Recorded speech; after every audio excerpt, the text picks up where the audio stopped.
are not proficient in language arts or mathematics. Have you reached any conclusions or opinions on this? Oh, sorry. Do you know how many Chino High School graduates enroll at Yavapai College each year? Do you know what percentage of these graduates are not eligible to enroll in college level English, reading and composition, and algebra? You don't know it either. They have to enroll in developmental classes in order to continue. That means they have to do high school over again. The Arizona Board of Regents website provides similar data for the university system. Results are not promising. So what's the point of all of this? The point is, how do you measure success? You as board members, how do you measure success of what this district is doing? Do you think a diploma is success? You need to ask that question. I respectfully request that this board seriously further study this information and include in the future board agenda a report to the public what the board is planning to do about this huge challenge. The local taxpayer, which I am of, and parents deserve to know and be notified of your progress. That's whom you represent. Since I've taken a personal interest in this, I also request that I be notified at least 2 weeks in advance of this future board meeting and send me whatever documents you will be discussing. I would like to review them and study them. You may be wondering, why am I doing this? What's my take on this? I care about these kids. I care about student success. This data does not show student success, and it needs to be addressed. I want to thank you for your consideration to my request. I thank you for the service to the community serving on this board. But it needs to be addressed, folks. It is important. I want to hand out some things to you, especially the open meeting law. Would you give your community members 3 minutes? It talks about responsibilities of the board. Study it. You need to. Oops. Wrong one.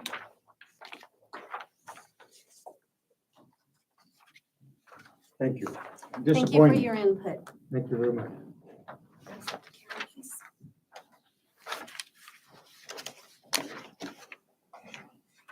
Okay, moving along to item number 6, information and discussion items. Our first one is our student and advisor recognition, which is our, let me make sure I get everything correct, culinary arts. Is that correct, Mr. Brian? Come on up. Are you? Well, I'm gonna. No, Bernie's going to. I didn't even see her in the back.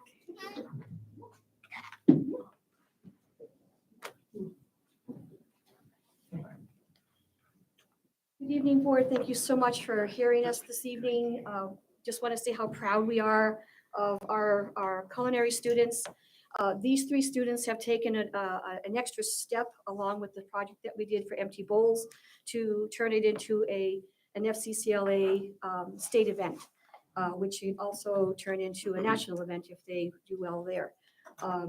So I'm going to have Ms. Hyatt say something first because it was a group effort for culinary and the arts. So she would like Thank to say you. Well, something. we're going to let the students tell us, but Bernie and I had talked about bringing Empty Bowls back to Chino Valley High School and knew this was something that we could do together. So our ceramic artists built the bowls. We made 200 bowls, and our National Art Honor Society then also volunteered at the actual event.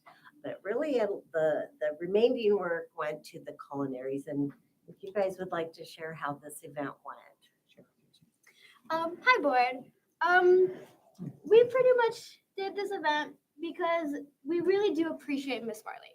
She has done quite a lot for this community, and we believe that with what we can give her should at least help a few people, maybe hundreds. And I think with this project, hopefully we can push it towards next year and the year next. And with all that being said, we love to keep on getting it done every year. We don't have to take it as an event like we're doing this year, but we just believe this is a great event for just not just the school, but the community as a whole, because she helps everybody in the community, not just the school. We also,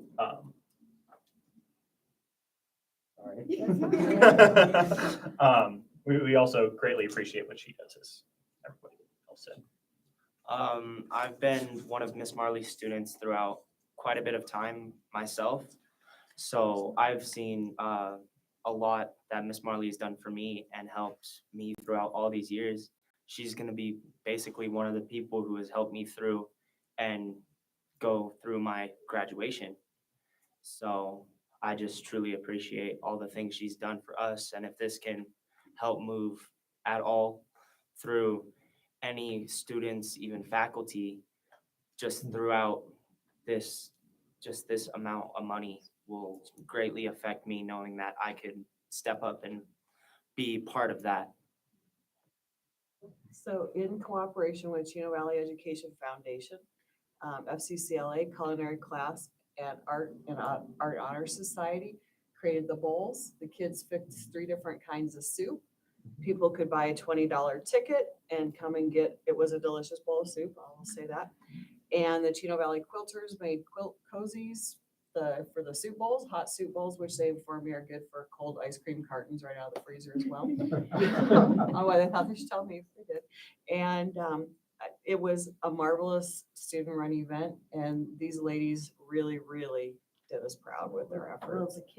the kids really did the work, and we're very, very proud of them, and they really stepped up. And we had a great turnout. We hope for double next year, and you should present your check to Miss Marley. We asked if you wanted to do.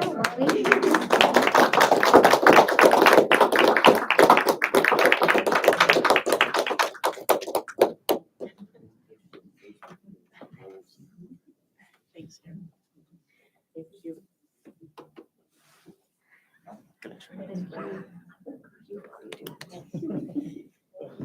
You betcha. Thank you. You guys are an inspiration to all of us, and that's a great check. Yes. Thank you. Okay, item 6B is CVHS CTE update. Now I have Brian. But I gotta follow that good thing. Yeah, well, it's a good segue. What I created here, just kind of it's basically what I'm gonna be going through, but it's good information for you as board members to have about what the district does with their CTE program. And 2 more, who would like the last 2? Sure, one over One over there. Matt, if you can put some up on the screen for me, thank you. Today, I'm just going to talk just briefly with you guys about CTE. Going to really do kind of a flyover of what our programs on our campus currently do. And we'll also talk a little bit about Mountain Institute, CTED, and our partnership with them and a program that they have to offer. So right here on our campus currently, we offer 7 programs, as you guys are all aware, from our agriculture classes, bioscience, sports medicine, cybersecurity, our culinary arts, digital animation, and our welding. With each one of those, they've got their own little unique niches within the school community of how they give back, what they do, and some of the extracurricular events they go to as well. First one I'm going to talk about is sports medicine. This is taught by Mrs. Gustafson. She has been teaching now for the high school, I think all the 6 years that I've been here, plus maybe a couple more. So I think she's been teaching for Chino Valley School District for 8 years. She is an athletic trainer herself. She's gone through all the formal training to be that. She got married, had her family, so she's now just teaching for us part-time. Sports medicine, if you're wondering what kind of things does that lead into, directly it leads into kind of the emergency medical field, whether it's EMTs on the scenes. We have kids who are working towards their firefighter credentials as well out of high school. So we have many kids who go on to to pursue athletic training as well as physical therapists as well. So specifically with sports medicine, here's the things that we work towards. Each one of these programs are going to have certifications that they work towards. And for our first year of a sports medicine class, students are working towards American Red Cross CPR and first aid certification credential. And Ms. Gustafson is able to provide that training as well as administer the exam herself. The second year of students, they'll go for actually American Red Cross Emergency Medical Response certification. It's not an emergency medical technician, so don't get the two confused because they are separate. But nonetheless, it's a fairly robust certification that kids have a chance to earn, and really after 2 years of high school to be able to earn that is it's pretty remarkable for these kids. So these do not require a high school diploma to earn these certifications? These do not require any high school diploma. You just have to, but you have to sit for the exam. So every one of our programs offers certifications. And at the end of that 2 years, as a federal mandate, we have to offer a certification that's recognized by Department of Education. So we're going to go through those with HOSA. So their students component to this, the student leadership component is HOSA. It's called. They attend leadership conferences that are either regional, statewide, or even national competitions. They put on the school Valentine's dance, so this upcoming Friday. It is our HOSA kids who've actually coordinated this and organized it, not our student council. So just a leadership event. It becomes a fundraiser for them. But nonetheless, it is those students and those advisors who are pulling it together.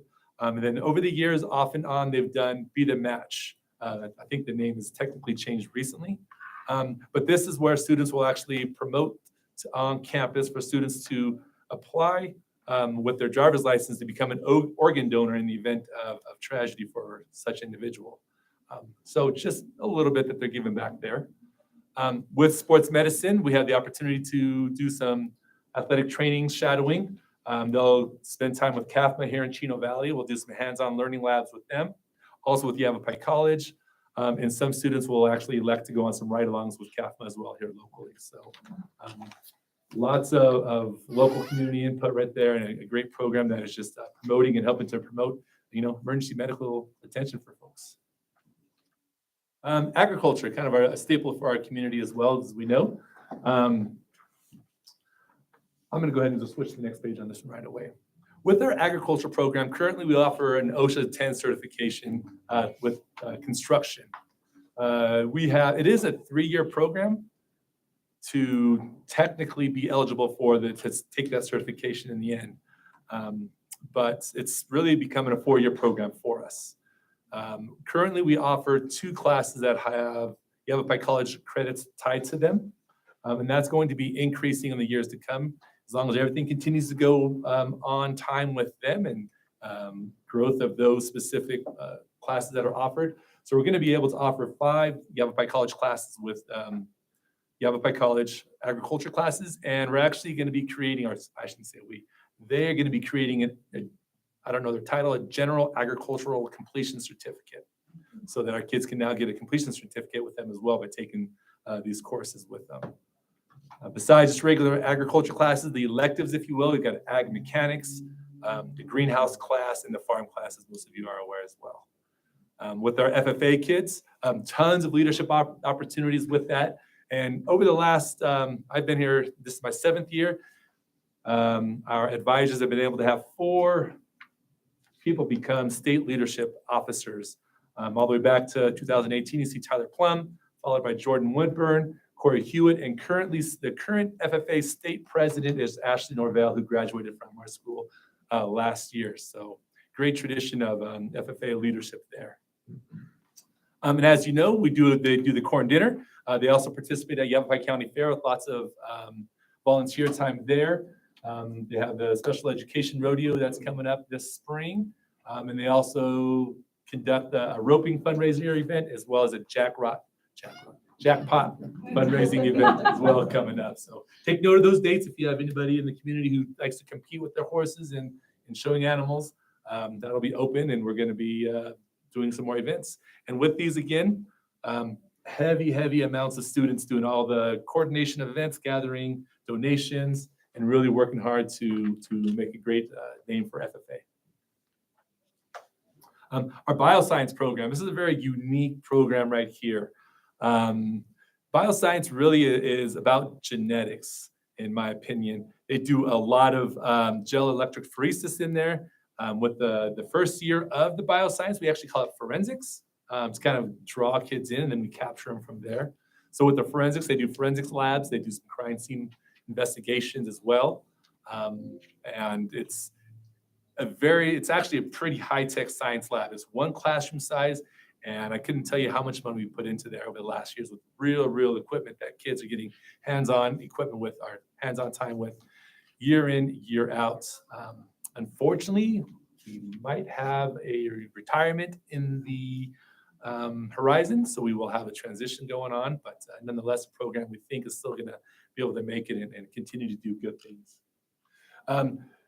They also do work towards OSHA, that's a OSHA 10 healthcare, and they do leadership conferences, competitive conferences, both at the regional, state, and national events. Our HOSA, both sports medicine and our bioscience programs are HOSA teams. We just had I think we had 19 students qualified to go to state competition. So that's a large number for our bioscience and sports medicine kids. So that's exciting. I think we're only gonna take about 12 to 13 of those kids will go to state here in April. But nonetheless, still an exciting piece to get kids to go down to Tucson and really compete. Bioscience Kids helps out with the Valentine's dance and be the match organization as well. The little bit of connection we're able to get, we go down to Grand Canyon University and they'll go do a forensics day that GCU holds. So we bring our kids there and they immerse within there. There is a very explicit parent permission slip in there because they do have the opportunity to see a cadaver if they're in there and kind of get to hear the processes that the coroners will go through. So that's pretty exciting. And then there's a huge genetics lab in Phoenix and in Flagstaff that our kids have an opportunity to tour with as well. So, welding, this has been a very much a growing program for our campus.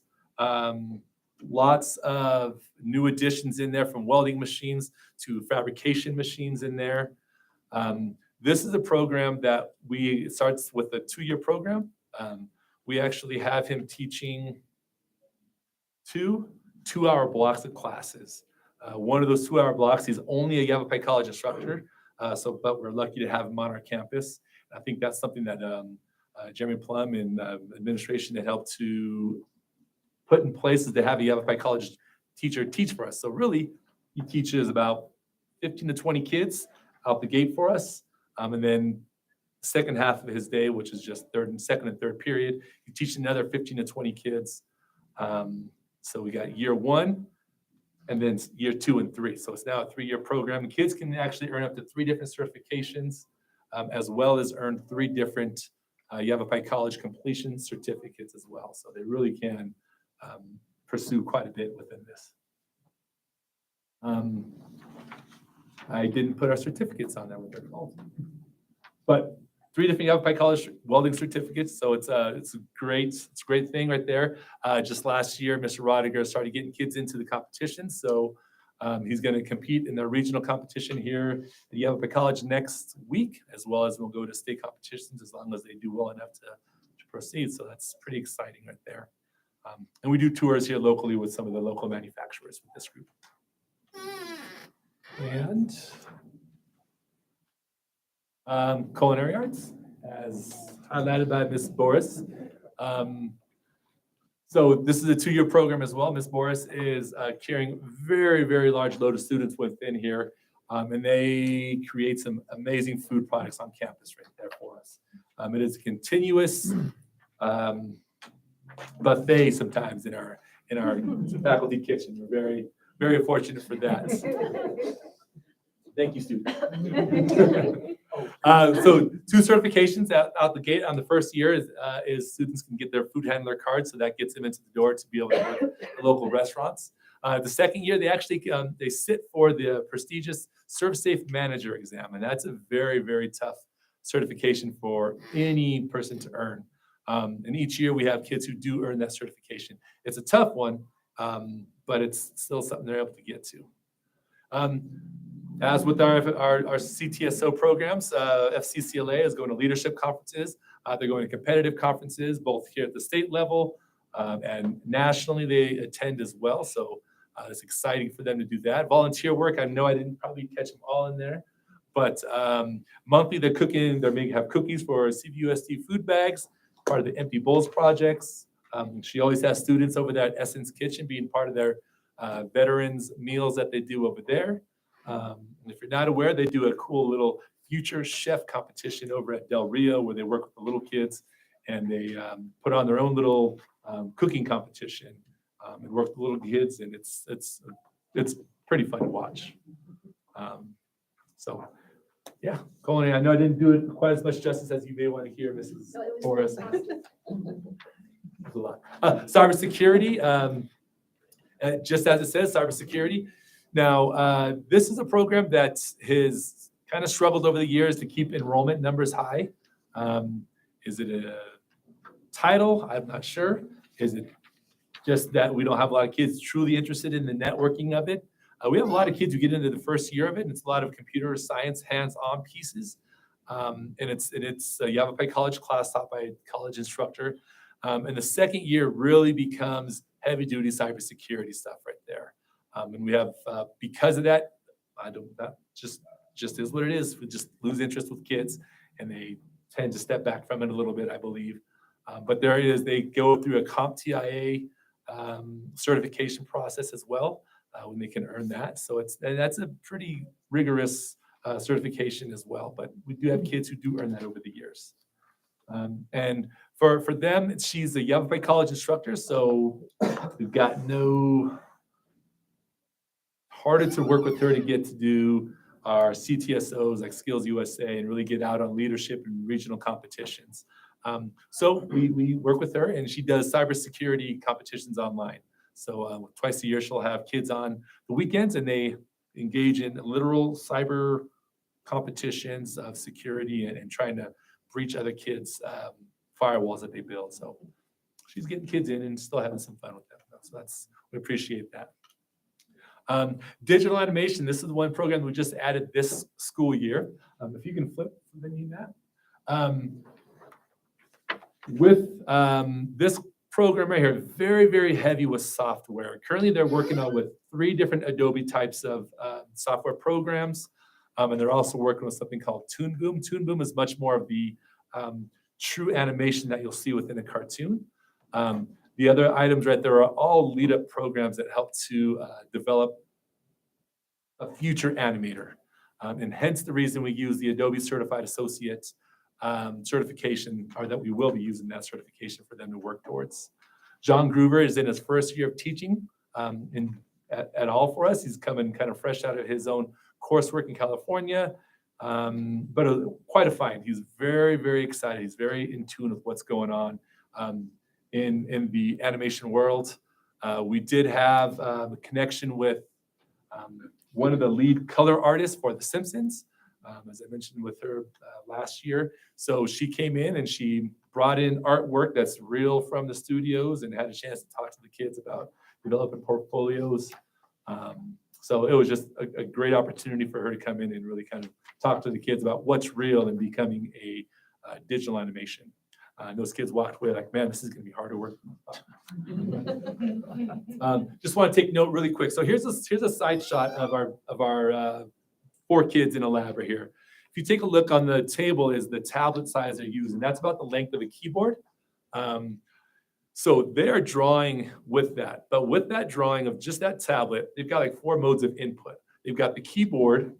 They have the keyboard, and they have if you see the second young lady with a pen in her hand, they'll use the keyboard and draw at the same time. Or they're going to use that mouse, do some data inputs, and then come back to the tablet and do some more inputting. But really, these kids have some real high-tech animation software and hardware with them, and they're doing great. They're doing a really good job of keeping up with what he's given to them. He's challenging them on the daily. He's giving them homework. Kids are coming back with homework completed. We don't always hear that about all classes. We know that, But he has got these kids on a roll, and he's in a really, really good place to move into next year to grow the program. He's hoping to get to a state competition with his kids this year, but we're not sure our kids have had quite enough exposure to all the programs to really be competitive with the digital animation quite yet. So he may just attend the competition just to kind of get his feet wet and see what it's like. But the exciting piece is got a young man who's hungry for it and has the real knowledge for it and real experience with it. So it's an exciting program to watch grow. Talk a little bit about evaluations of CTE programs. The state has 8 different indicators that they look at. Every year they'll kick out basically data points for us. These data points are very specific to our kids who just graduated from high school and completed 2 years of a CTE program. So only those kids who completed 2 years of a CTE program. They look at our graduation rates, reading, math, and science proficiencies on the state exams. They look at placement, how many of our kids are being placed within are starting to work or going to college in a relevant workplace. They look at, do you have non-traditional participants in there? So for instance, as you might imagine, welding might be dominated mostly across the world or across the country with male workers. So then do we have an adequate number of females attending that program and engaging and becoming completers as well? Industry credentials, which is certifications. Are we reaching the standard for students earning certifications? And then also, the last one on there is technical skill assessment. At the end of our 2-year programs, every student has to sit and take end of program assessments. And so they're gauging on whether or not you are reaching the standard on each one of those indicators there on whether or not we're reaching the state standard. And if you were to go through, tally them up, we'd probably be sitting just above 50% of us reaching all of the indicators over the time. But kind of ebbs and flows. 2020 and 2021 are kind of our COVID years, as you know, so kind of tough to really gauge that. So specific performance data points I want to point out is students who passed the end of program assessment, who earned certifications or took 2 college classes or more. In your little booklets there, you'll see that I cross out number of students and it says percent of students. So this was data entry errors on me, which is why Edie Holberg does all the data entry into the state systems. You had to do the correction too then. And then what? You had to do the hand correction. Yes, I had to do the hand corrections. I'm sure Ms. Crawford heard me next door in the office before leaving, like, what happened? Anyhow, this is just good information right here. Take time to look through it over the time. One more slide on data just to show. This is from the 6 years that I've been here. These numbers are pretty accurate. Number of students over the 6 years who passed the end of program assessment, 313. Number of students who took 2 or more college CTE classes, number of students earning a professional certification, a number of students who've earned 2 or more professional certifications while at Chino Valley High School. So just data points that, just so you guys know that these are things that we look at. And all of what you're seeing are all compliance items that we have to make sure that our CTE program is staying up to date with and staying on top of. Well, I'm not going to take any more time. I'd like to talk about Mountain Institute, but I'm taking too much time as it is. I'm sure my fellow administrators are like, anyhow, that's kind of the current state of CTE stuff of what's going on right now. And any questions about anything? May I make a request? Sure. Could we see some digital animation before the end of the year? Yes, we should have some going on. It's a slow process. What I had loaded up, but I just going to wait on it. We've got head turns going on, and that in itself is hard. Head turns and balls bouncing and That's awesome. a lot of cool things. The kids are coming well. Yeah. One, incredibly impressive, no question about it. Some hardworking teachers out there. Well, and to them, it was incredibly Yes. impressive. The one thing I didn't hear much about, however, was the program activities at the farm. Have we moved beyond the need for our farm? We have not moved beyond the needs of the farm. Not. Good question. And I think the best I might be able to tell for you, well,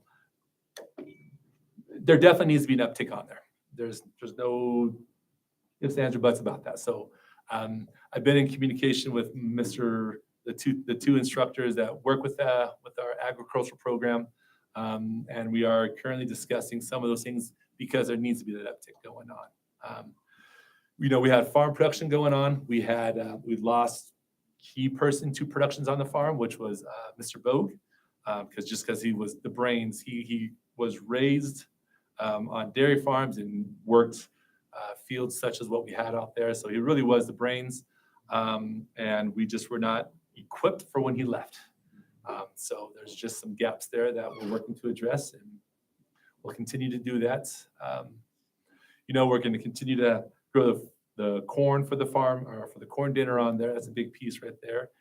When we hold the special ed rodeo, we're there at the farm. When we do the roping event, the jackpots, the jackpot event is on our farm, but then we run down to Olson's and we will use their facility for the roping event. But well noted, yes. I have a question. Yes. So the gentleman that we lost, we haven't been able to replace somebody like him? Not with his skill and knowledge base. Okay. He was experiencing some personal matters, and so he left rather abruptly with us.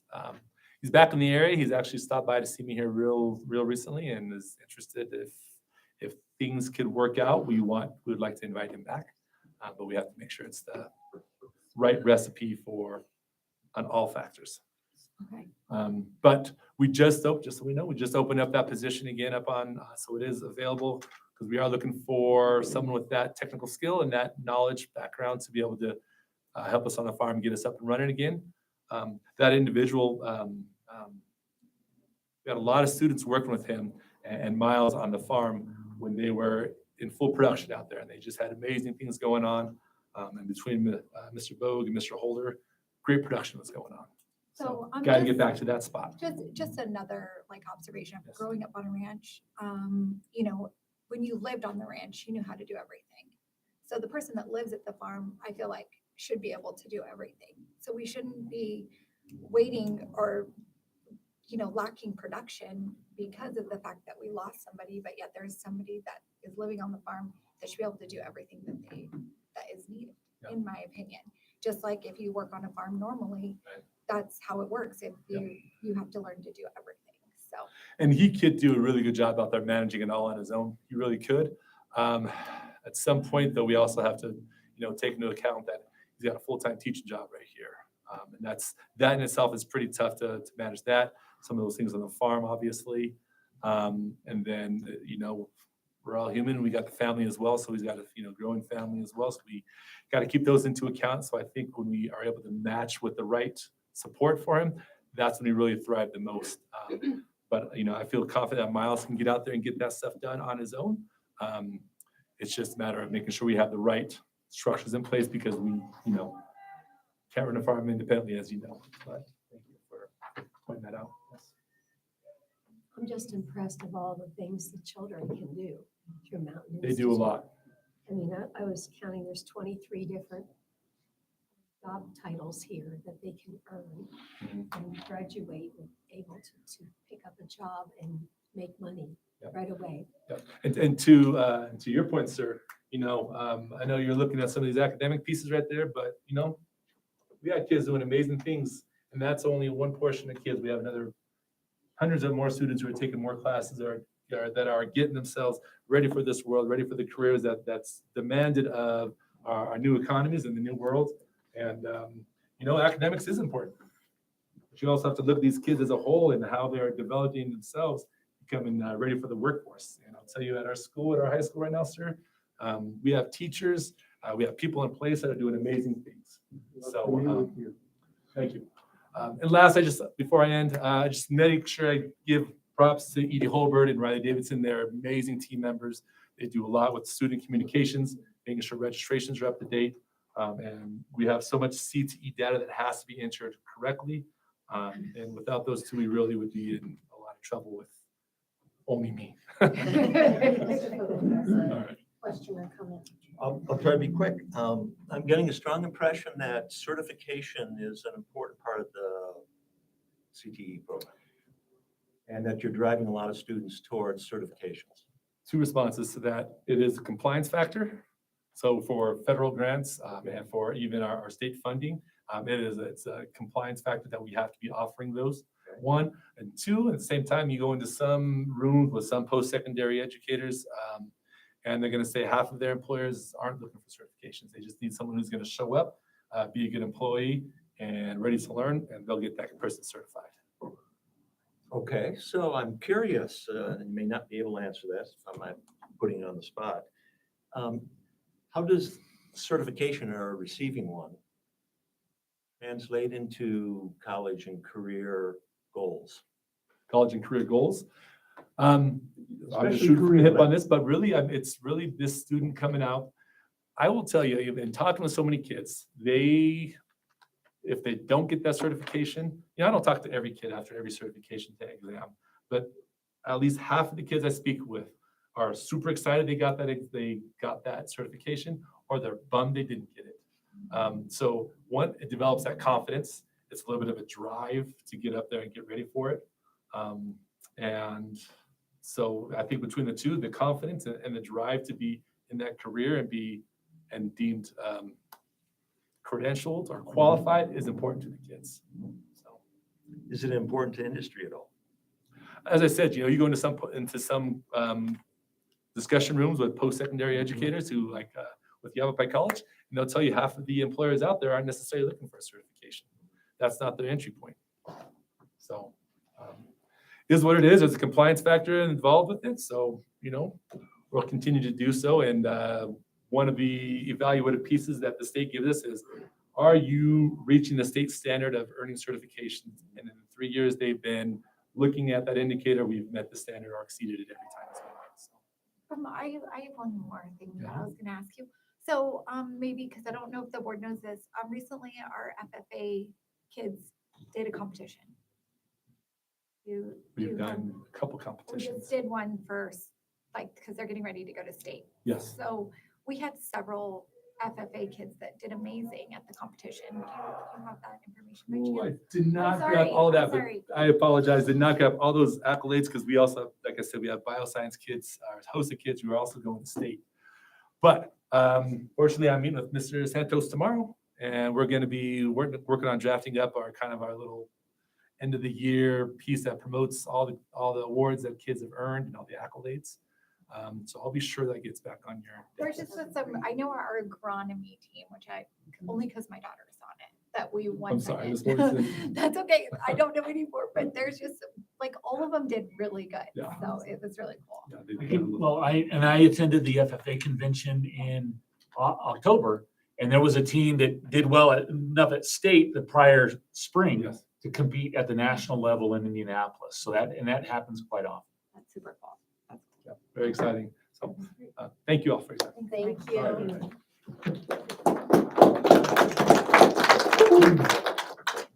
Item 6C, Superintendent's Report, Mr. Schultz.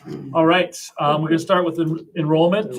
We're getting close to the 100th day. We are now at day 79. So as of last Thursday, the 100th day will be at the end of this month on the 26th. That's when they basically cut off the counting. There's some reconciliation until we get that final number, and that number actually can change for several months. But we are down 79 ADM over the last year, which is we're trending downwards, but that happens at this time of year. So, but that should stabilize towards the end of the month. Legislative update, the budget for us right now, what they're telling us is that we, as a district, our M&O will be increased by 2%. That is across the board. That equals about, and it's to the non-transportation portion of M&O, about, was it $350,000, I think is what that turned out to be. So we feel as leadership that it's important that we give our staff raises. It's necessary in order to for them to meet their needs with inflation and everything else, just their living expenses. And so we've asked to each school to cut some positions. And we're not cutting people, we are cutting positions that are vacant, so people will have jobs. And so with that, along with some other things going on, we're able to, we'll come in to you in March with some proposed salary increases for our basically 3 classifications. It would be our certified staff. We have a decent increase in classroom site fund, and there's been some changes that almost basically all of our certified staff, except for admin, would be eligible for classroom site fund now. And that we believe we can increase by $3,500. And on top of that would be $600 increase that would be for the step. So it'd be the step of 600 plus an additional 3,500 for all our certified staff, our certified staff, teachers, therapists, deans of students, instructional coaches are basically the main groups. So Excuse me, is that 3,500 one-time payment or to the scale? that would continue in future. The plan is to continue that into future years. They're going into the scale then. Correct. And that would be for all new teachers, all new staff that come in. So the lowest pay for a brand new teacher coming into the district would be $53,500. And then for our classified staff, our hourly staff, we want to increase the district minimum wage right now is $15 an hour. We would increase that to $15.25. So all staff would get a 25% increase plus 1.5%. So everyone gets 25 cents an hour plus 1.5% added to their hourly rate. And then then administration, we have 3%. So that's what will be coming the proposed increases. That is, we had a meeting last Thursday with senior leadership. We think that that's something that can be managed with the cuts that we're talking about. There's also some significant changes going on. ESSER, a big grant that's going on that's paying for quite a few positions. That ends in September. There's some things we can do with that. There's the budget going on. There's also some talk about Prop 123. And if you recall, Prop 123 was a proposition that was passed a few years back that uses land trust income to supplement M&O funds. And that is scheduled to go away, I believe, in 25. And so the legislature would like to, or there's some proposals, a governor proposal and a legislature proposal to go to the people to re-up Prop 123 and then possibly change the formula to increase the revenue coming out of the state lands department to supplement M&O for salaries, mainly teacher salaries. There's talk about making that instructional staff, which could be para salaries. It's just not clear which one's going to come through. That we cannot rely on because it's a vote that would take place in November. So we should know in the next couple of months if that's going to happen or not. So that would be a reauthorization and modification of Prop 123 as we move forward. And the last thing I wanted to mention was we've dealt with this every year. This year we don't have to deal with it, but it'd still be on the books for next year. Is the aggregate expenditure limit that would basically put a decrease or put a cap on how much we could spend, and we lose a lot of our budget capacity. There's some discussions about going to the voters for that, or doing a kind of a preemptive waiver, I guess is the best way to put it this year. It's kind of like what they did last year. Last year they did a waiver. We're not dealing with it this year. This year they could do a waiver for next year. So there's some discussion on how to address that. It is nice that we're not, that deadline I think was the end of January last time or February, and we were down to the last week, I think, prior, and it was a little bit stressful. So it's nice not having to deal with that. And we're hoping that that will be taken care of prior to the legislature adjourning so that we don't have to deal with it next year, either in a vote and or a waiver. Questions on legislative update? So John, how many positions do you anticipate cutting? Right now, teaching staff would be 8. There could be others. For example, we have a staff member in the facilities department that's on the grant that person knew that they were going to be temporary, that would leave. And I believe there's going to be some proposals in the future for some additional cuts. But right now, we're just looking at 8 teaching positions. And all of that really is due to, we lost 80 students. And so that part of that is the decrease in enrollment and adjusting to our instructional class size model. So it's still it still allows us to meet our class size model.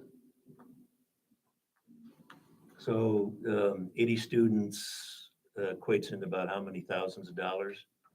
And If you multiply by 7,000, give or take, just a little over $500,000. $500,000. Yeah.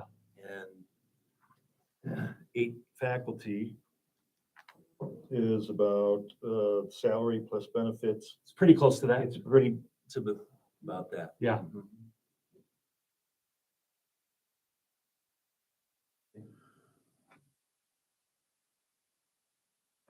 Any other questions about the budget?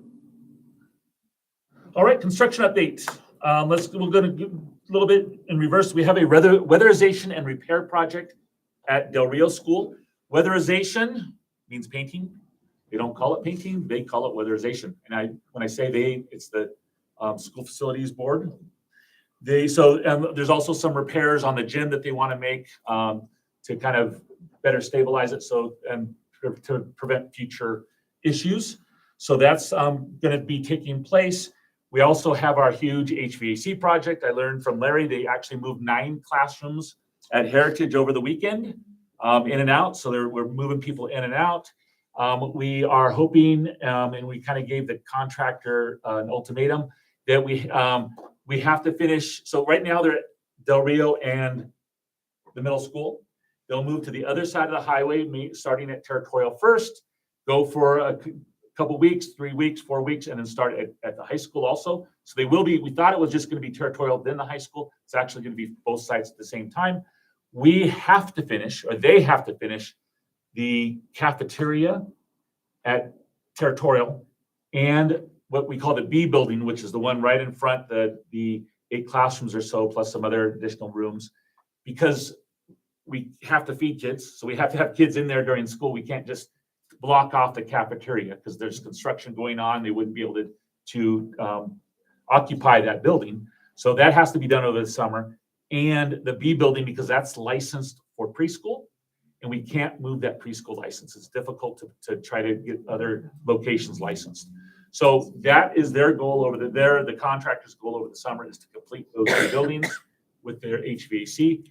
And then we're going to install 4 buildings, 8 classrooms for classrooms to move in and out while school's in session. So we'll move 8 teachers. Well, I think the equivalent of 8 classrooms of teachers, and there's different ways to address that. Some may stay there, some may not. Kind of depends on what the need of the school is. And so that is going to take place. Then we'll put 2 buildings back here, 4 classrooms, along with some empty classrooms that we can use at the high school to do something similar. So they have budgeted a time of 18 months. Are we into month 8 now, give or take? So theoretically, the project should be over in 10 months. Del Rio and Heritage are lucky because at the summertime, they will have air conditioning. So yeah, they will not have to deal with swamp coolers come August. So that'll be nice. And, but we are, I want to give thanks to John Livingston, who's doing the finance side, and Larry and Chris, who are kind of, Larry's doing the technology side, and Chris is holding the contractor's feet to the fire and making sure that they're doing things correctly. We've had to make some midstream corrections because of the way things were designed in our favor, and that's really due to Chris being on top of things. So those guys are making this project happen. So I want to give them some kudos. Questions about that? Yes, sir. And either John, this has been a originally funded and started, 2 years ago. Do we have a master contract that prevents rising costs for subcontractors and stuff like that? Or are we, the state, our money for the state, subject to that? I can speak to that. So the question then, if I would to rephrase it, it's got your intent. But yes, we started these approvals in March of 2022. Exactly. We brought to you in April of 2022, these job order contracts for Progressive Roofing and for Pueblo Mechanical. Pueblo Mechanical's got $20 million worth of HVAC. Progressive Roofing has the sealing of the installations and the flashing and then the re-roofing and the sealing the roof, all penetrations. So we did the best we could to say this is a not to exceed price. So it's up to them then when they get the high school budget of 7.1 million for everything ordered, everything installed, everything attached, everything activated, to not exceed that price, even if it takes 2 full years, and we're pushing 2 full years from the time that we awarded it. So it took them a while to mobilize and get on site here, but the contract does state they will not go beyond that contract amount without an approved change order. Not just to stand on your hands, so to speak, and watch the prices go up, but that's materials on site. So I believe we are covered the best we possibly can. Nobody's come to you yet saying, oh gee, I'm sorry, we've got to ask for another 10%? No. Year to date on the cash report, we've brought in revenues of $7.3 million and paid Progressive some and Pueblo about $5.5 million of that. Plus we had $2 million for the gas lines included in that. But they are prevented when they take these contracts and sign them and get them approved from just saying, well, 4% creep, 8% creep, and then passing it along. So it's up to them to procure within the cost of keep their labor down, keep their HVAC systems down, and use the law of large numbers when they're ordering 400 of these units to work for our advantage. No, and thank you. It's really good news. The reason I ask is I know it's been a couple of years now since we got all these bids, and we all know what costs have gone in the general industry, housing costs, the same type of contracts, same type of materials. So it sounds like we are clearly covered from any potential cost increases. I would say we're covered the best way possible. Right. Unless there's an unforeseen condition that results in an approved change order, we're legally Well, yeah. obligated to go up to those awards and no more. Yeah, any changes are made, obviously subject to change, but great, good news. Thank you. Thank you. So we had some weather last week. Prescott Unified and Humboldt Unified canceled 3 days of school, Wednesday, Thursday, Friday. We were able to stay in session the entire time. It was a little dicey Thursday, but we got kids to school safely, and the heavens opened up and the sun shone for most of the dismissal. So we got kids home safely as well. And one of the things that you got to remember is we have an at-home learning option. The concern with at-home learning is it's mostly review and reinforcement. There's not a whole lot of new material provided just because of the mode of instruction. And so, it's really a lost instructional day as far as new material goes. And then if we cancel school, we do have one snow day available to us on April 1st. However, unlike the 5-day-a-week school districts, they actually can cancel a day. They can go out, the normal 5-day week school year is 180 days. They can go 179 days if they meet their minutes. Our 144 days have to be 144 days. Even if we are well over the minutes, we cannot change that. And that's frustrating. That's the whole reason why we went to the at-home learning. So if we have more, I wanted to reserve that snow day for something and we did this last year, we had it was impassable. And so I want to kind of keep it that.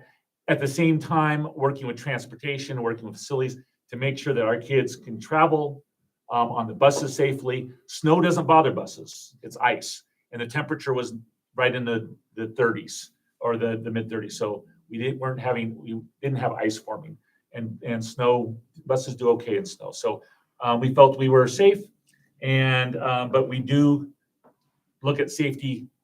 That's our number one priority in those situations.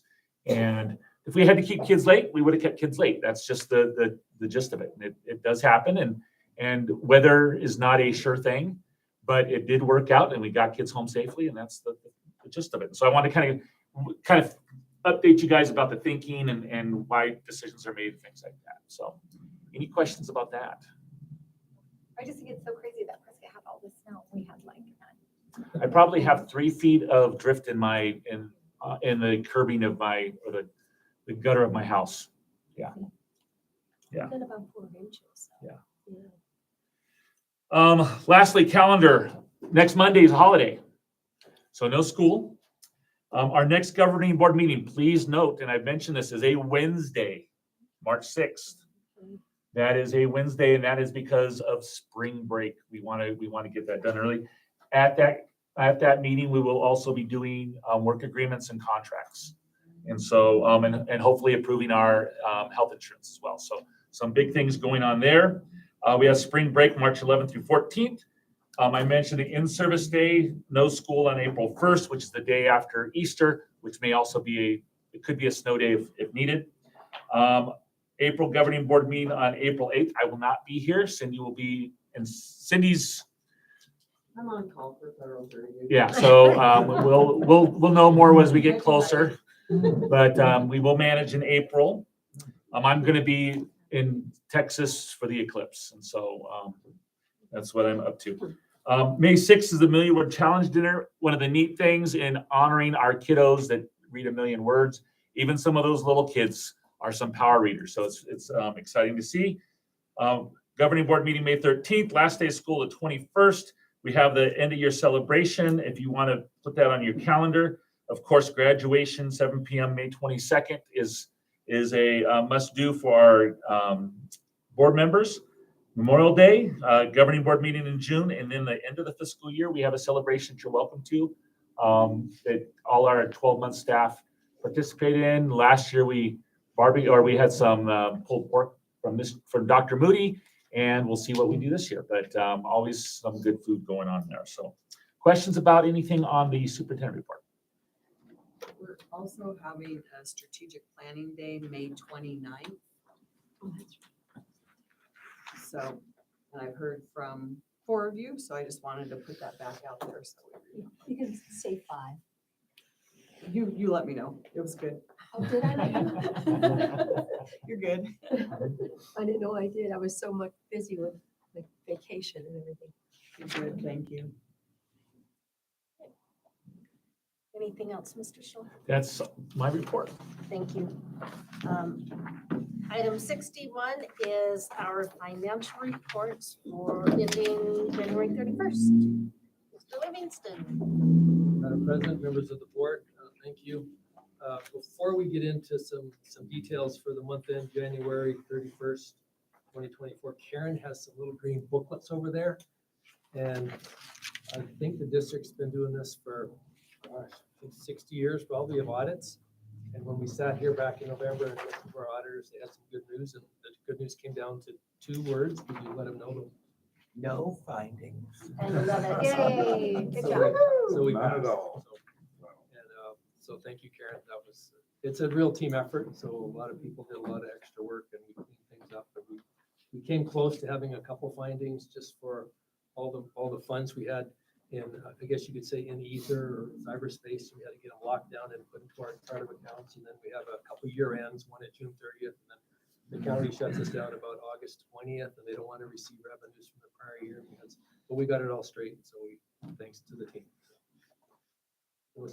So they can have a copy of this if they'd like. Yes, sure If you can. want to go to sleep at night, you're welcome to grab one and take If one. you remember in the old days, I would take that home, and you cannot believe what we found early on with very, very prior finance directors.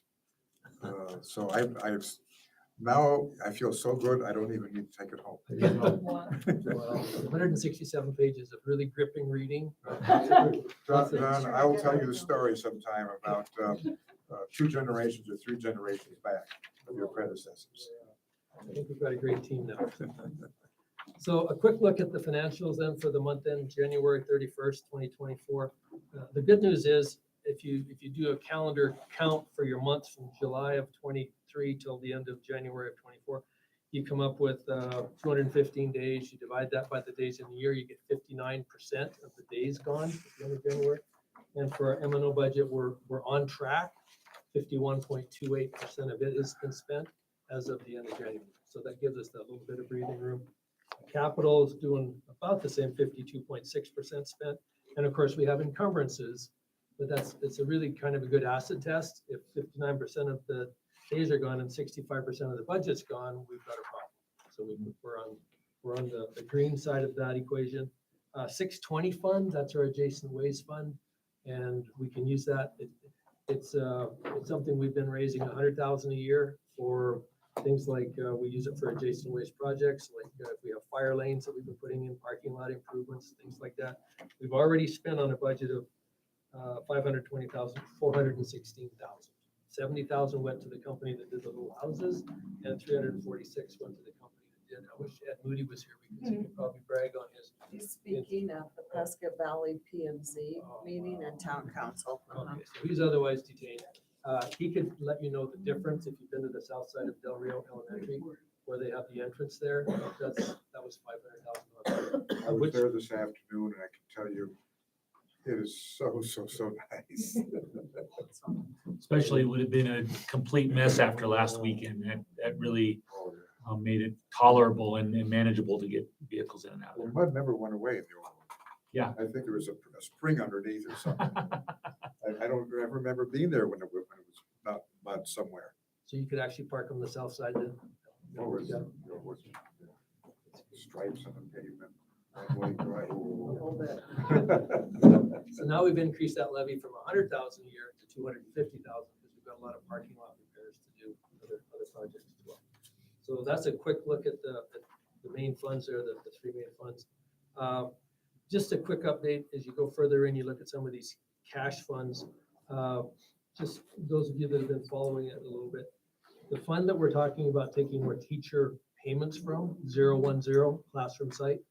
If you look at the beginning year cash, and then you look at the cash as of the end of January, it's increased $76,000. So the fund balance was already over $1 million to start. So even with our current expenditures, that fund is continuing to increase. That's a very strong fund based on sales tax revenues. So we think that's sustainable to take another $3,500 per teacher out per year and see where that leads us. If the state economy stays booming like it is, that will continue. Certainly viable. Tax credit has gone up 26,000 since the beginning of the year. And our 691 fund, our building renewal, as I mentioned just a minute ago, we've received $7.3 million worth of revenue, and it's all been spent. So that's our plan. Every Wednesday we write checks, we bring it in, we spend it on the contractors, and so that's again working really well. Any questions on cash balances or anything else, Mark? And other than that, we started the month of January. If you look at cash, and our cash balance is 7.6 million. Overall cash ended the month at 7.2 million. That's not a super indicator. There's a lot of federal grant funds there and school facility support funds that aren't necessarily related to our operating fund. But that's just overall cash. And that's really all I have, unless there's some questions. Thank you. Well, then moving right along, we'll let you go ahead and we'll talk about student activities. And this is actually kind of exciting. Back in the consent agenda, there were 7 items for the Heritage Middle School with track, volleyball, both basketball teams, wrestling, and I believe a soccer team as well. And this allows them, if they can make it onto the student activity sheet, to hold special fundraising events that are specific to that club. And then they can bring that and keep it off the books. You don't see that in here. Some districts make a fund called 850 and they manage it in our general ledger. We don't do that. We keep it all in our own bank account. So this is truly student fund. So I believe over the years there have been some activities at the middle school that maybe would have classified for some of these, but they basically resulted in just mom and dad or other people making tax credit donations, which didn't really let it go into its own account for student activities because it didn't quite meet the definition. So if you already did approve the consent agenda, I believe. No. We didn't It's quite get there. next. It's next. Okay, I'm going ahead of myself. If you do, yes, anything to say, Caitlin, on that? How this would help your school if we could have these fundraisers for these events?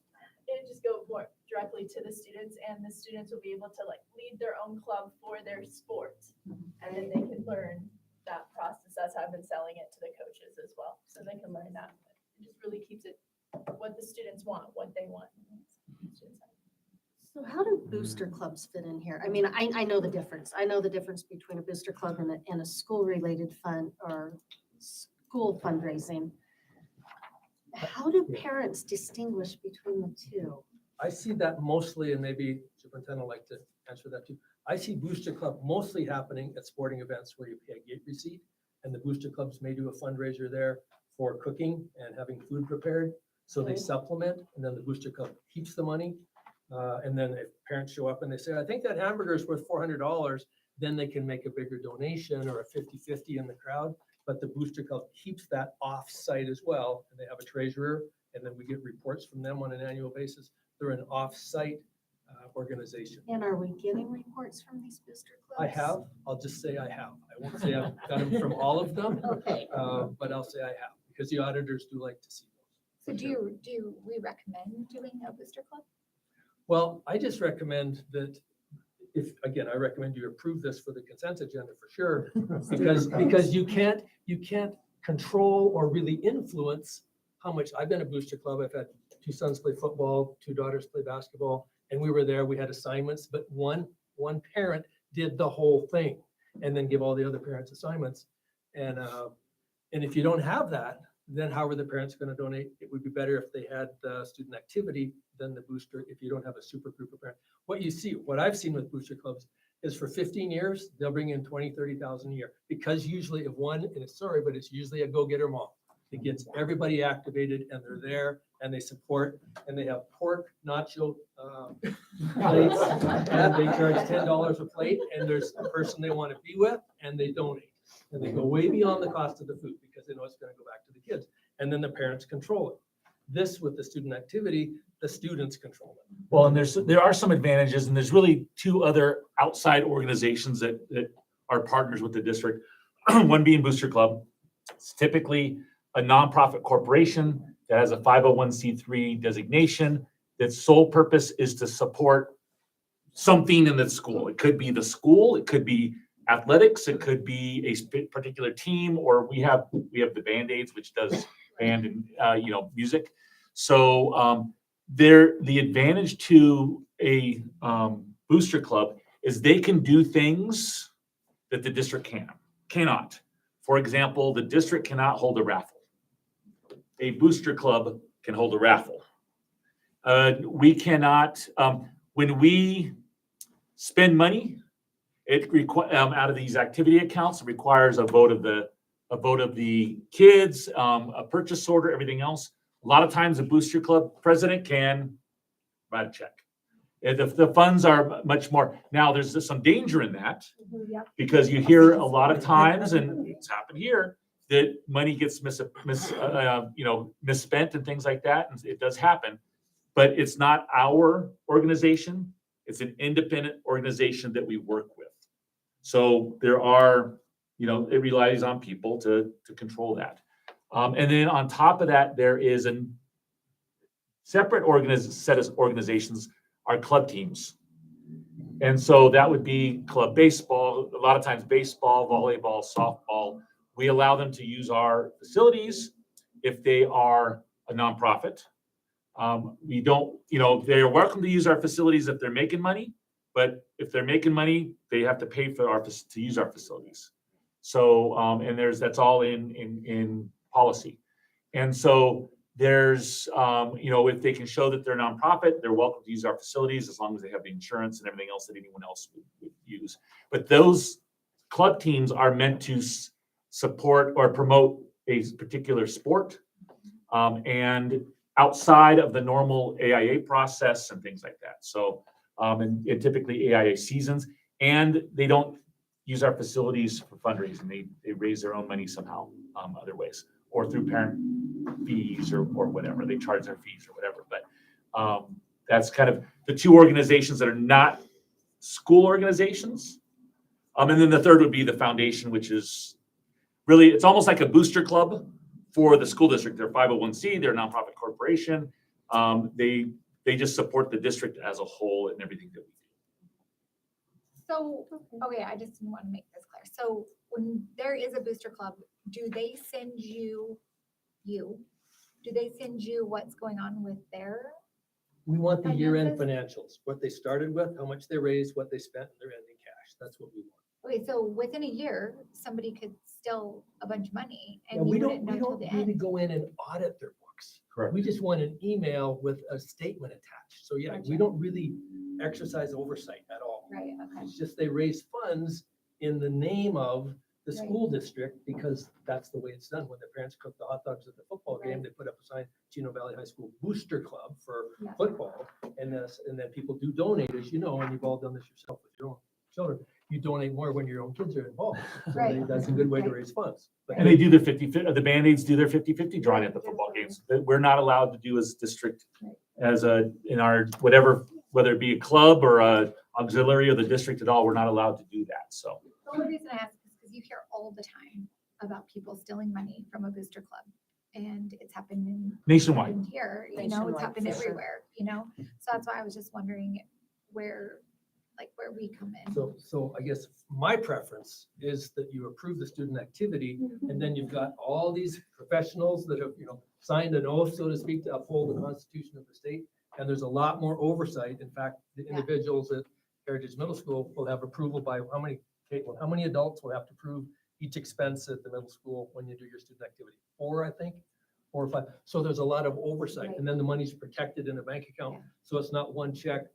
Mr. Scholl just said, one person on a booster might clean out the account, so to speak, and there's a lot more oversight. And And I I think do, that's- I don't want to minimize the importance of booster clubs. And supporting organizations. If they are run properly, and our foundation, I think, is an excellent example. They have, how many board members are there? 12 people that are overseeing the expenditures of this organization. If they're run properly, they could be very, very helpful organizations. So but at the same time, we don't want to oversee them. Right. It's an independent organization that we work closely with. If they're doing shenanigans, we don't have to allow them to do things. We can not allow them to sell our hot dogs or pork nachos or whatever. So we have some control over that by not allowing them access to our facilities and things. But booster clubs can be very, very helpful organizations. And I think that's where I was getting, I think there's this fine line, this gray line, and sometimes they get blurred. And it gives the district a black eye. Yeah. So, okay, thank you. Did not mean to open that can. Yeah. Did not mean to. So That's our student activity summary. And I do think there's definitely a place for these student activity appointments to be approved. Thank you. So we'll move into the consent agenda on John Livingston's recommendation. Anyways, item 7A through O is tonight's consent agenda. And if we could get a motion for approval I of will make a motion for the approval of the consent agenda. items A through O. And I will second that. All in favor? Aye. Aye. Thank you.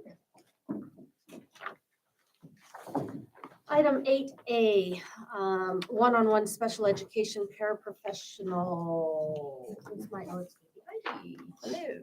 Madam Chair, board members, Mr. Scholl, Ms. Daniels. So Heritage Middle School is in need of a one-on-one paraprofessional for one of their students that has many needs and in order to meet their current IEP goals. Currently, we don't have enough staff to meet that student's needs, so we're going to go ahead and look for a one-on-one special education paraprofessional if you approve of that. Fantastic. I had a question and I don't remember it, so it does not matter right now. With that, any other questions or comments for Ms. Wolf? Okay, then if we could get a motion to approve item 8A. All right, I'll make the motion to approve one-on-one special education paraprofessional for Heritage Middle School. And a second. And I will second that. And Marcia. All in favor? Aye. Aye, thank you. Ms. Wolf, Our next yes, go ahead. is a district is in need of an additional psychologist to help screen and evaluate students, including instruments administering tests, observation, and writing reports, which state the evaluation findings and provide education program recommendations for our students. Our current contracted psychologist is reaching the maximum of her current contract and has requested that we seek additional help. In order to recruit another school psychologist, we have updated the entry salary schedule for the school psychologist position, which you should have in your packet. Do we have someone in mind? Is this gonna be an easy fill? No. Okay. I was being optimistic. Yeah, I'm always optimistic too. We will have it posted and we have a couple ideas what to do to go ahead and recruit for that position. And if I recall, that this position would be eligible for the $3,500 in additional classroom site fund monies as a certified employee. And we need to fill this position this.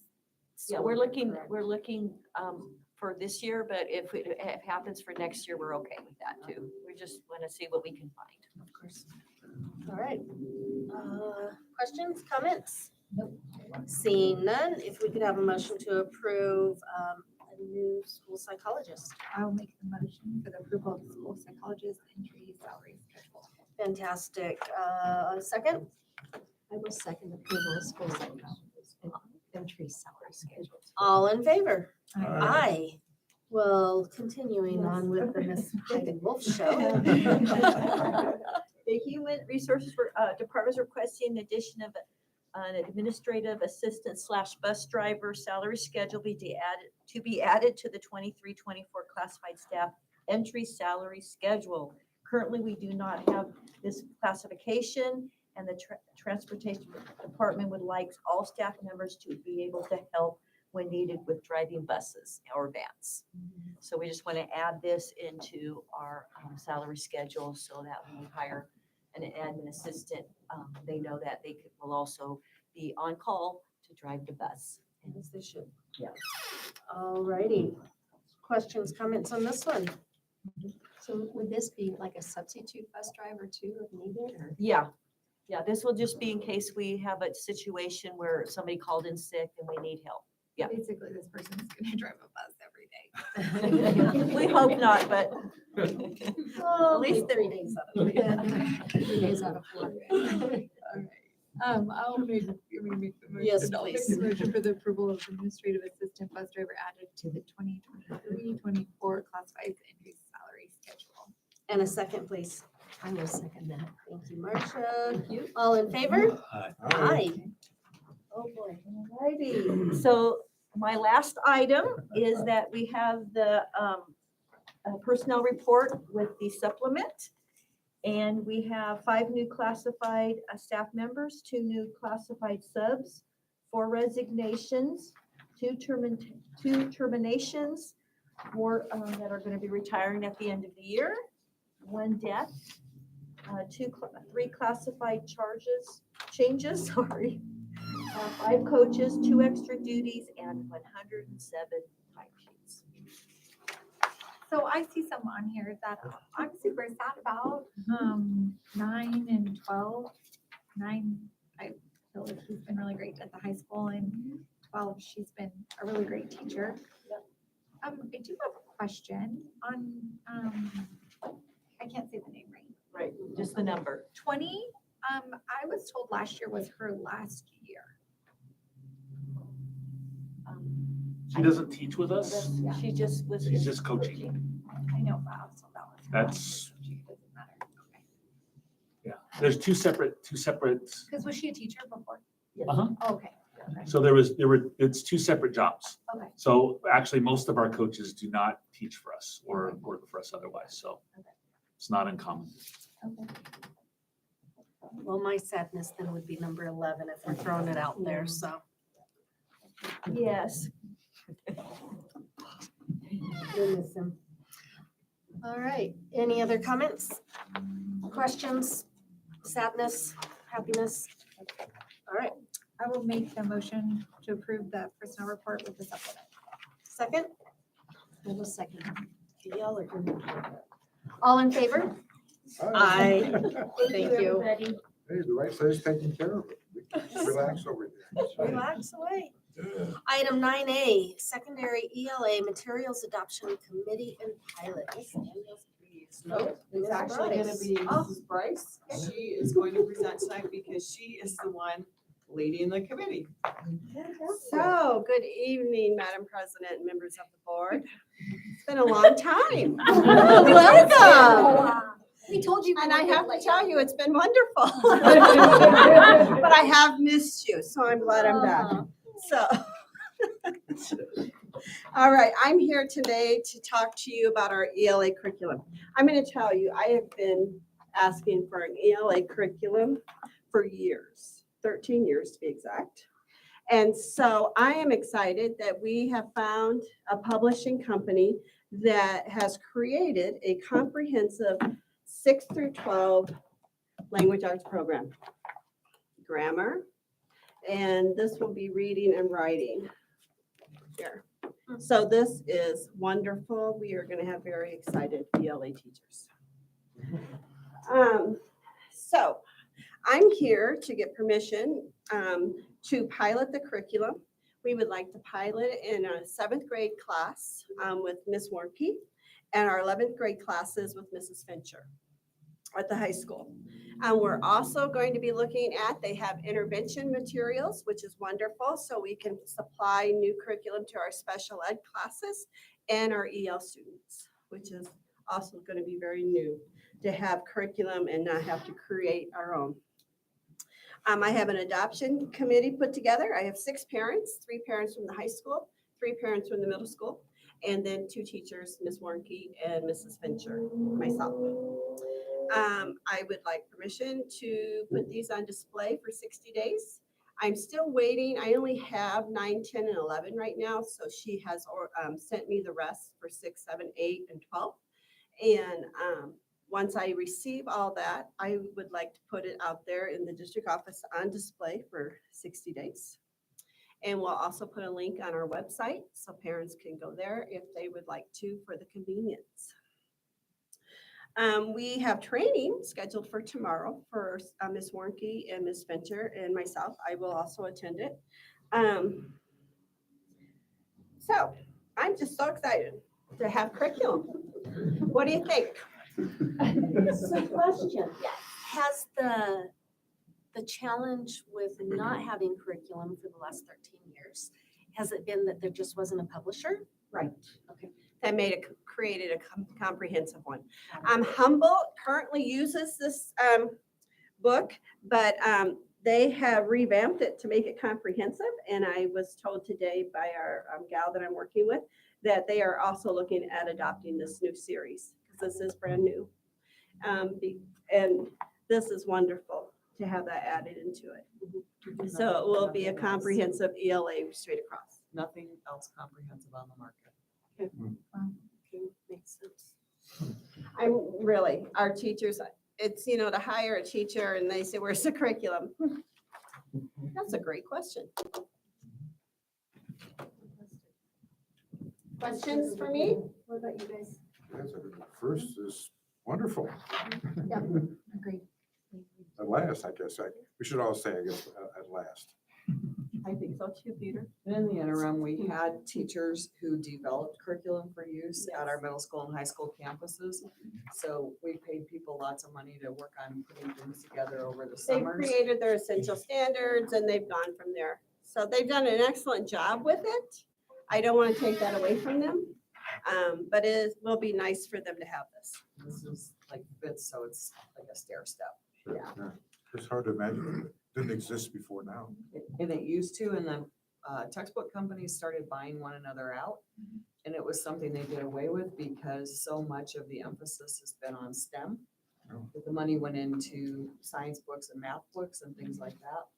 So finally, and we tried to find another one because typically we would pilot 2 different companies Sure. so we could choose. this is sort of a take it or leave it Yeah, kind it of is. deal. This So might- we're glad that it's high But Jody's, quality. Jody, you're happy with it though. I am happy with it. I've looked through it and I'm really happy that it has everything in it. It just isn't a reading, focused just on reading. So, This might be a crazy question, but are the children having textbooks or this is just for the teachers? they will have textbooks, if we adopt the series, they will. They'll have the textbook. This is a workbook of this, so this really, to me, doesn't make sense. So they'll have the textbook and they'll have the grammar book. Fantastic. Any other questions or comments?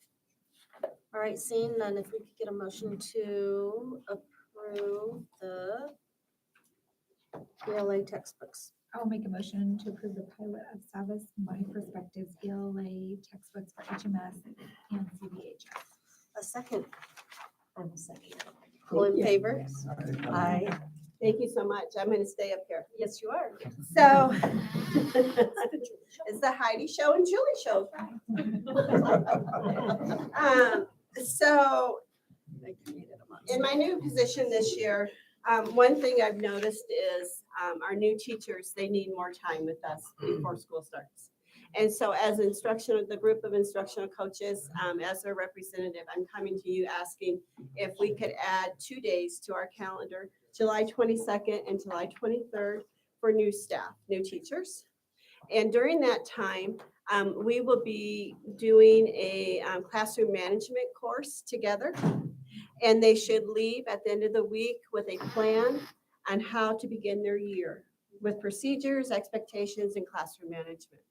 And I think we will be setting them up for success, but we need those 2 extra days to do that. I do want to mention, it's really only adding 1 8-hour day to their contract. Because currently there's 8 hours that are set aside for some online instruction For that them to was do it at home. done that we kind of found wasn't really as effective as the in-person professional development. So it's taking that 1 online day and making it in person and just adding 1 additional in-person professional development day. And this would be district-wide for all new teachers. All new teachers, K-12. Great. I think that's a fantastic idea. Thank you. All right, any other? Mike, do you have any questions? I can see you over there thinking. Okay. This isn't obvious to me, so. Yeah.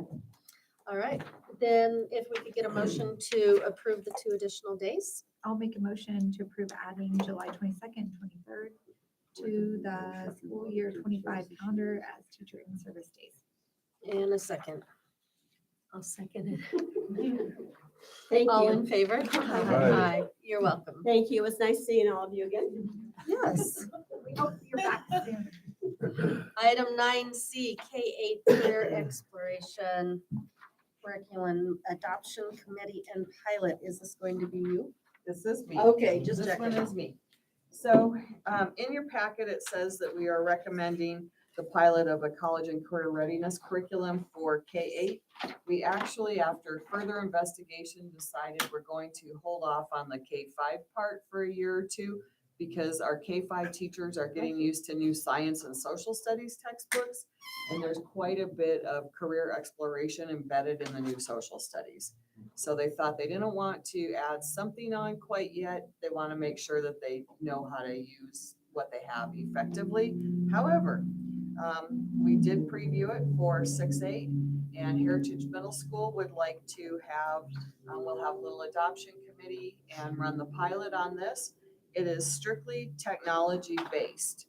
So what I've been able to, it's from a company called Pathful.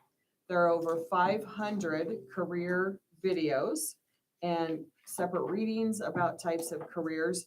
There is even digital virtual job shadowing.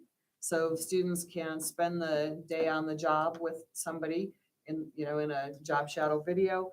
There are journals that they fill out with questions about the careers that they're exploring. The data is longitudinal, so it crosses several years and can stay with them. Each year they can do a brand new interest inventory, and that helps narrow for them from the 500 options things that might be the most interesting to them and it tracks with them all the way through high school. For right now, we're gonna do it 6-8, see how that's rolling, because there are some other things we do at the high school. But one of the things that helps them do at the end of 8th grade is, what does it mean in high school if this is the career that I'm interested in? What classes would I take?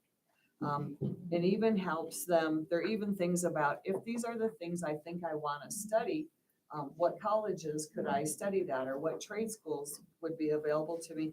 Then they can click on the name of that trade school, it shoots them right to the website, the application, financial aid, the whole 9 yards. It's unbelievable. And so Caitlin is going to do this during her advisory period at HMS, probably 3 days a week with kids. There are strong ties to their English language arts skills that they need to build. There are resume builders that the kids work on, writing business letters. All of those things are embedded in this career readiness curriculum. Brian did a great presentation about our CTE programs, and he didn't even launch into the giant list that you saw from Mountain Institute. And so this is something that we feel is going to be a great addition. High school CTE, in the meantime, while we're using our social studies curriculum for career exploration, they're going to be doing some CTE days at the 2 elementary campuses, building a career corner that's a special kiosk with age-appropriate books about careers in each of the school libraries to start introducing that idea. And then high school CTE students will be taking their careers on the road over to our buildings. And Brian and I were talking about, we used to have farm day for our elementary kids, used to go to the farm. So there are lots of things that we're gonna do, and this is the beginning of what it means to be career ready, future ready for K-12. Because we know one of the biggest values in this community is that kids can go to the workforce prepared for the demands of the job, or that they're well prepared to meet the demands of their college. And, unfortunately, things like test scores and grad rates detract from that. And why does it detract from that? Because kids don't have to pass the test to graduate from high school anymore. When the state decided kids didn't have to pass the test anymore, high school kids quit trying on a one-hit test. And so our grad rates are high. They're tied high to our accreditation, but our test scores don't match that. But what we have instead is something that's a good demonstration to our community, from kindergarten all the way through 12th grade, that we care about getting their kids ready for the workforce. So this is another step in that process. Brian and I, along with other CTE staff from the high school, had a chance to visit Peoria Unified last month. They run a very successful middle school career exploration program. And since I'm bragging on Caitlin, Caitlin had a chance to present at the Mountain Institute board. Next month, you'll hear about this, but we were able to get Mountain Institute to pay for the build out on her woodshop expansion. So we'll double the square footage. Nice. And they're also willing to pick up all kinds of professional development costs for us. So when Julie talked about doing the 2-day classroom management, I'm going to build Mountain Institute for that. So we're working really hard at expanding our partnership footprint with all of these things as well. And probably the last, and what I think is one of the most exciting pieces of this, is Yavapai County Contractors Association is going to be an on-site active partner in the expansion of our wood shop, because they would like to increase construction trades access beginning in the middle school. So we have, not only are we expanding our partnership with MI to include middle school, it's now going to include YCCA as well. And I'm totally excited. So all these pieces go together. That was a big, long bird walk. CTE is actually going to pay for the middle school curriculum. We have some ESSER money we can use as well. We expect to see, we know there are people in our community who have been lifelong and high-level woodworkers who have tools and equipment they no longer use anymore, that donated to our program will help us reduce costs that we may have as well. So we're asking you tonight to approve this pilot.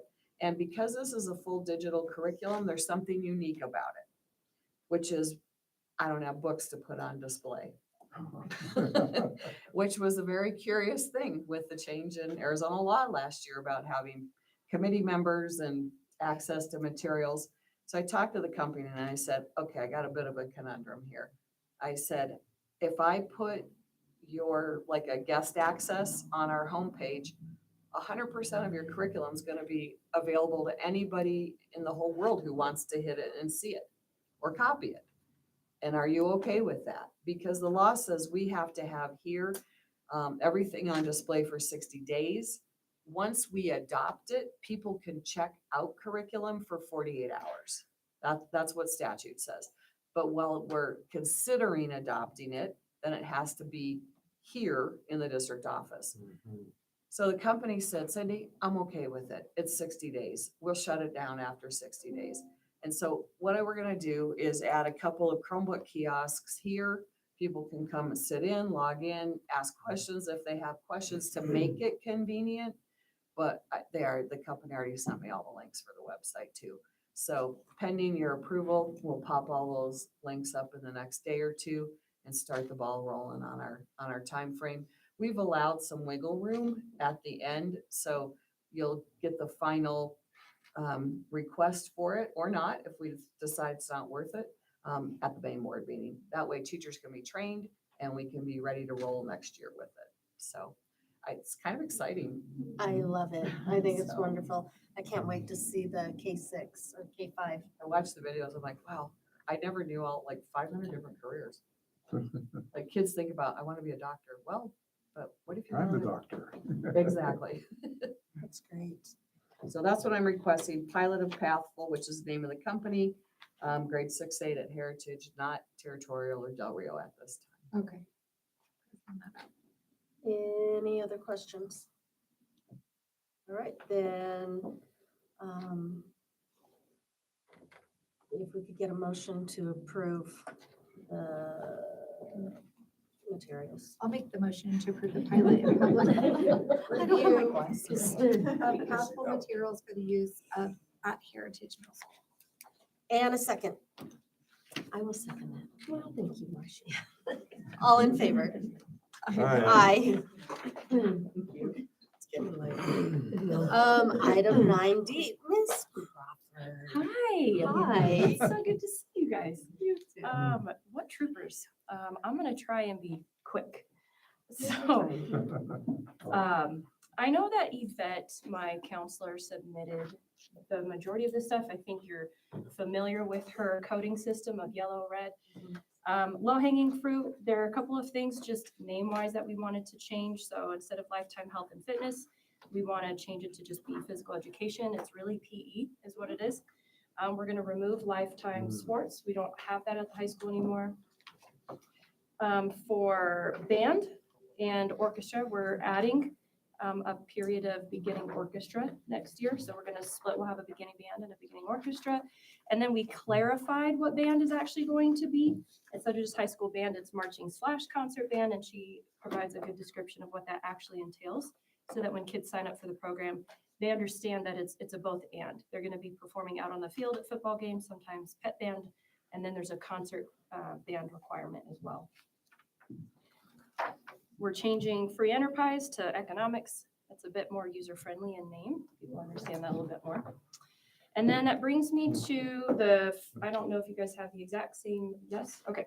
So the book or the page that says CVHS academic requirements, in line with what we're talking about, and just, I've informally polled, I've gone into classrooms and have interrupted classes. I've been invited a couple of times, but I've polled about 80 kids so far and just asking the question, like, what motivates you? What drives you?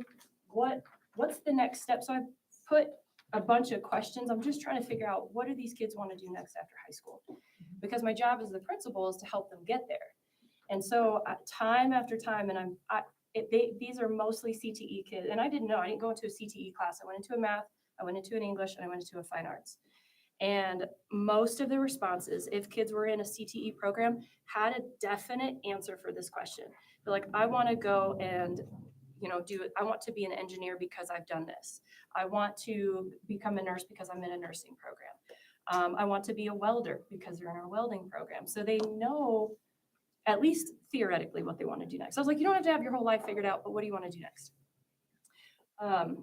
And with that, it got us thinking, And I kind of already had a good gut feeling that our kids are not only college bound, but they're career bound. And in this valley, we wanted to honor both tracks. And so we're not getting rid of Honors Academy per se. We're more expanding it to be a little bit more robust and inclusive of the 161 dual enrollment programs that we offer.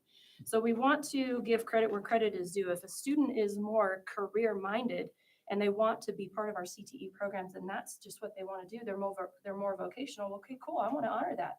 So we've launched a couple of additional diploma tracks. So there's a career and college readiness diploma track where it does ask students to go through and pass their certifications. That's really what a completer is. You complete 2 years in the program, plus you pass the skills assessment. And so if that's what they want to do, those are the requirements there. If they want the honors diploma, that's a bit more on the academic side of things. That's usually that's going to be where our Val and Sal come from. We'll have a proposal for that next month because we're revamping that for the 2028 school year. But we've you're going to see here that the minimum credit requirements are 22, but to get the career in college, most kids exceed that by at least 2 full credits because they're taking a dual enrollment. And so within 1 year, they're earning 2.5 credits, where students taking a class on campus in a typical math or English class are earning 1 full credit a year. And then for our career or our honors diploma, it's a minimum of 24 credits because we're challenging them to take more. Here's the reality. When I look at transcript, I get requests all the time for kids to take concurrent enrollment. But none of that was being factored into the weighting scale of what our current system is with the Honors Academy.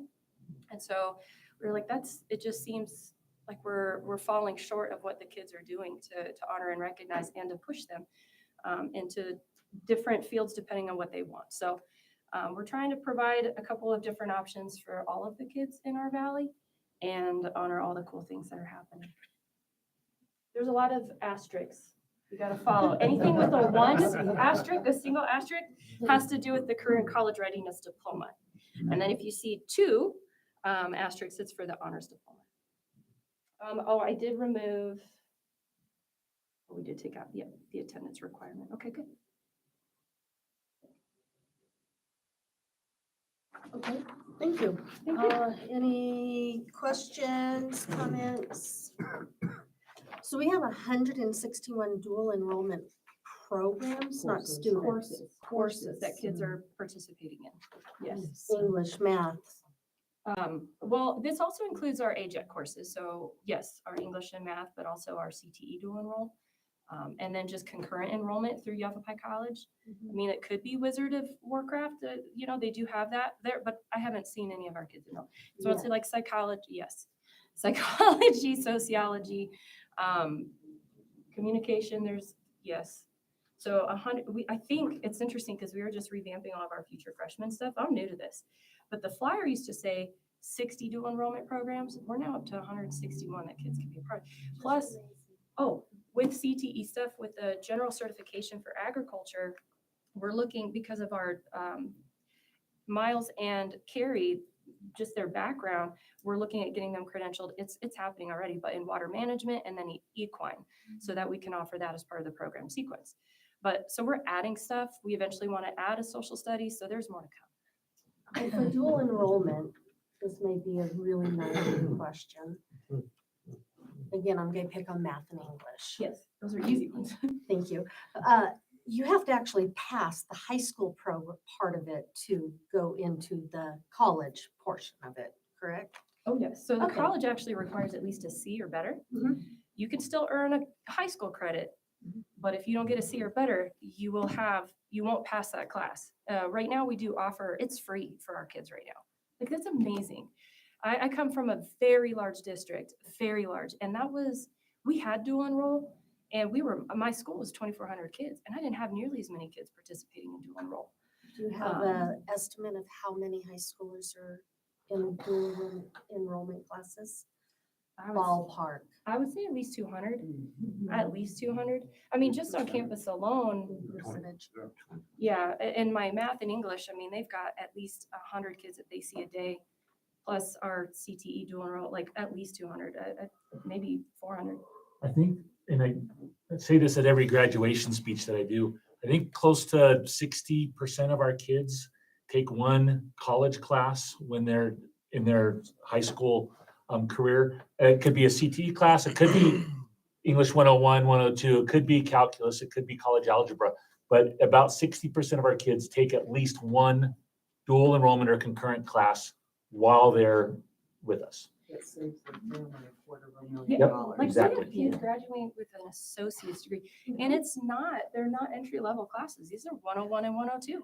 So we're being successful in getting our kids to the English and math level in college.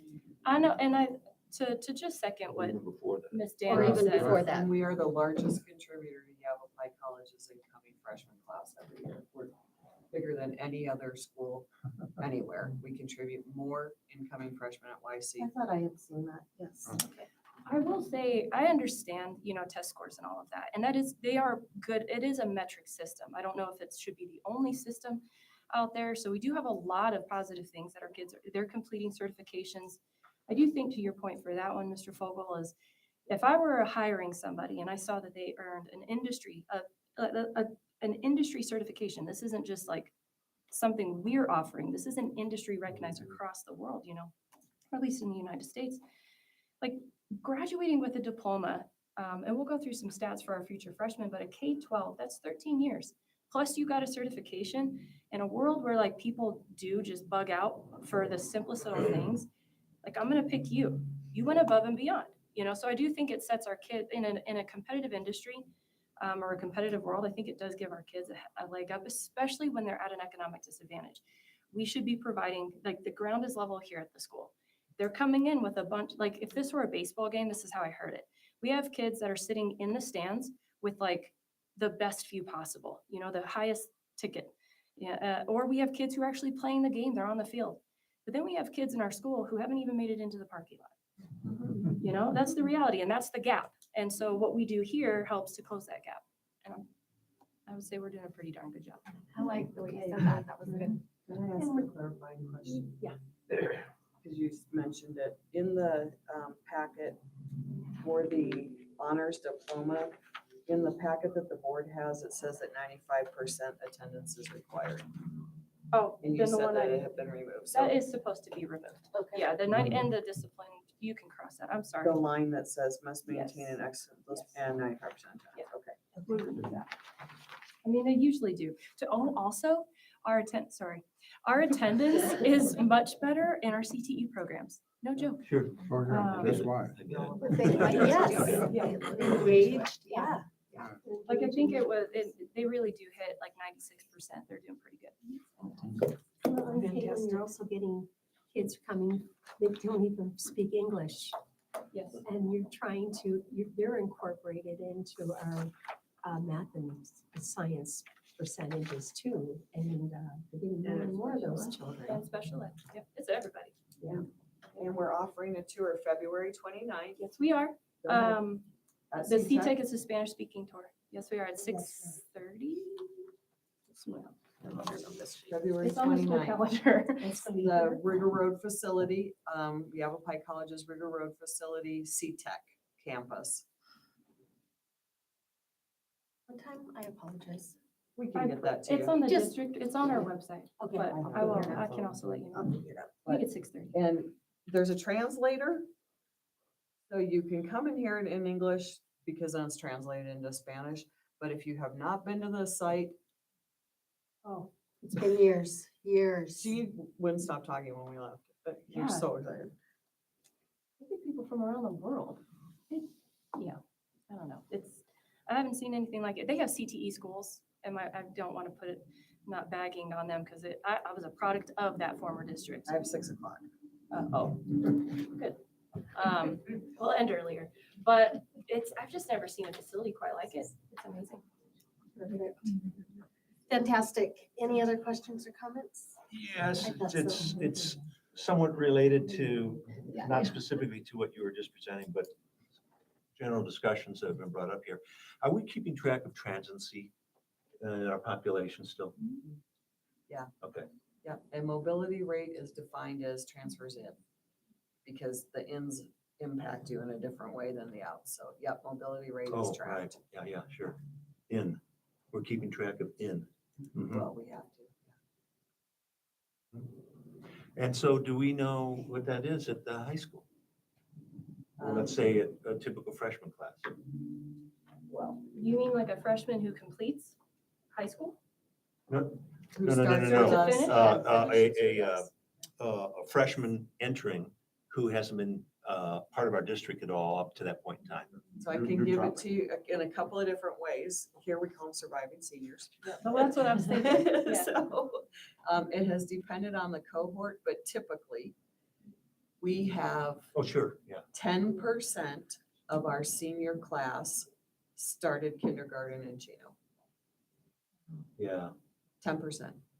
Yeah. So we have a 90% mobility rate over the course of a student's school career. Right. Class of 2016 was an anomaly. That one with Amanda Dodds in it. They had like 22%. That was weird. That was just like a super crazy anomaly. But it's typically 10%-ish. I bring that up because when I used to be an employee as a administrator and whatnot here, I used to do the research on tracking a student who had been in our district from kindergarten all the way through. And when we did that, it was remarkable how proficient in the testing our students were. It was dramatically different when we just isolated that, which said to me, I hope I don't have to say it out loud, but I will. We were doing a damn good job.